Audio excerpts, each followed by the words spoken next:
好來，鄉親啊，繼續來看南投國姓南港村的梅仔花。雖然今年開花開甲真旺，但是因為雨水少、天氣真乾，結果率真低，加上落果嚴重，已經連續2年無收成，梅仔攏是哀哀叫。為去年底開始，直到今年的開春，差不多有半年時間無雨水。國姓鄉9份2線的梅仔樹為了生存，一直開花，不過結果率真歹。上久無落雨。今年個一個無落雨，欠水分，開花開袂歹，都無結果。這半冬來，國姓鄉無啥雨水，4月份的清明有落幾工雨，不過根本就袂付飼。若有結果的攏真細粒，數量嘛真有限，農民打算放棄採收。今年我上用攏總無滿。啥講？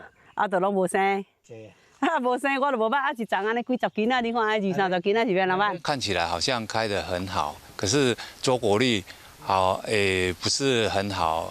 公所農經科人員去產區會勘了解情形，要爭取中央的補助，希望講會使彌補農友淡薄仔工錢甲肥料，減少損失。